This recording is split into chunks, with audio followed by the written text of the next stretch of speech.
تو اب مقالے کے لیے ہم نے خطہ تیار کر لیا، اور اس کے بعد جا کر ہم نے مواد جمع کیا، اور اس کے بعد مرحلہ آئے گا ترتیب کا۔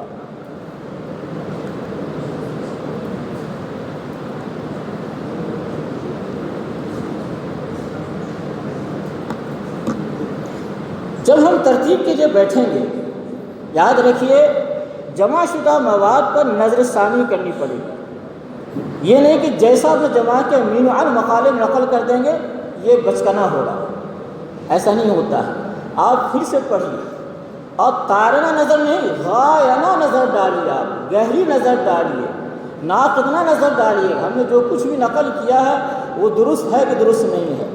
پھر اس میں جو ایسی نظر ڈالیں گے تو کاٹ چھانٹ کرنے پڑیں گے، اور غور و فکر کیجئے، غور و فکر بھی کرتے رہیے، کیا اس میں اور ہونا چاہیے، کیا نہیں ہونا چاہیے، کیا کمی رہ گئی نہیں رہ گئی، وہ بھی غور کرنی چاہیے آپ۔ پھر اس کے بعد ترتیب کے وقت جو ہے آپ ہمیشہ ذہن میں رکھیے کہ اس طرح کی چیزیں جو ہم سے پہلے لوگ لکھ چکے ہیں تو میں کیا کروں، تو آپ اسے جدت پیدا کیجیے، کچھ نہ کچھ جدت پیدا کیجیے۔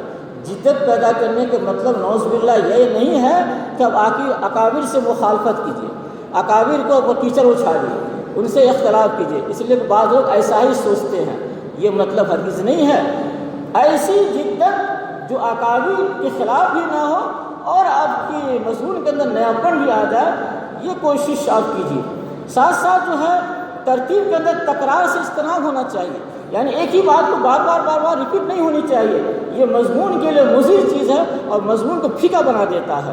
اسی طرح سے اگر چھوٹے مضامین بھی ہم لکھ رہے ہیں تو اس میں مختصر سی تمہید ہوگی، بڑے مضمون کے اندر تو باضابطہ مقدمہ ہوگا، مقدمے کے اندر گویا کہ مضمون کا تعارف ہوگا اور اس کے اغراض و مقاصد بیان کیے ہوں گے، اس موضوع کو میں نے کیوں اختیار کیا ہے، اس موضوع پر کیا کتابیں اچھی ملی ہے، عمدہ کتابیں، مستقل کتابیں کون سی ملی نہیں ملی ہے، اہم کتابیں کیا کیا ہیں، اس کی نشاندہی کرنی پڑے گی۔ لیکن چھوٹے مضمون کے اندر بھی جو طریقہ ہوتا ہے وہ یہ ہے کہ مختصر تمہید، جتنی زیادہ تمہید مختصر ہوگی اتنی زیادہ مضمون اچھا ہوگا۔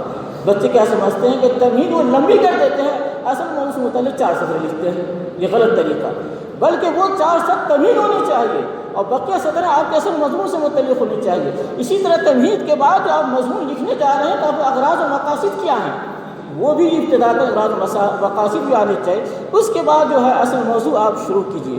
اصل موضوع شروع کرنے کے بعد جو ہے ظاہر سی بات ہے اخیر میں جا کر نتیجہ نکالنا ہوتا ہے۔ چھوٹے مضمون میں بھی، بڑے مقالے کے اندر بھی آخر میں خاتمہ لکھا جاتا ہے اور خاتمے کے اندر پورے مقالے کا نچوڑ بیان کیا جاتا ہے، اور اس مقالہ نگار کا جو نظریہ ہوتا ہے اس نظریے کو اس میں لکھا جاتا ہے کہ میری رائے یہ ہے، پھر اس کو اپنی دلائل سے اس کو ثابت بھی کرتا ہے۔ میرے دوستو بزرگوں، مقالے کی ترتیب کے اندر حاشیہ بھی لکھنا ہوتا ہے، حاشیہ کے اندر حوالجات کا اہتمام ہونا چاہیے۔ عام طور پر حوالجات کا اہتمام نہیں ہو پاتا ہے، یہ غلط طریقہ ہے۔ آپ نے جہاں سے لیا امانت کے ساتھ اس کا حوالہ دیجیے۔ حوالہ دینا آپ کی کوتاہ علمی اور آپ کی کم علمی کی دلیل نہیں ہوگی، آپ کے بڑے پن کی دلیل ہوگی۔ گرچہ آپ نے چھوٹے آدمی سے استفادہ کیوں نہیں کیا ہوگا، پھر بھی حوالہ دیجیے، یہ علمی امانت کا تقاضا ہے۔ تو بہرحال تو اسی طرح سے رموز تحریر کا بھی خیال رکھنا پڑتا ہے تحریر کے اندر، ورنہ پھر وہ تحریر صحیح تحریر نہیں ہوگی۔ اسی طرح پیراگراف کہاں ہونا چاہیے نہیں ہونا چاہیے، پیراگراف جتنا چھوٹا ہوگا، چھوٹا کا مطلب نہیں کہ 2 سطر پیراگراف، مطلب زیادہ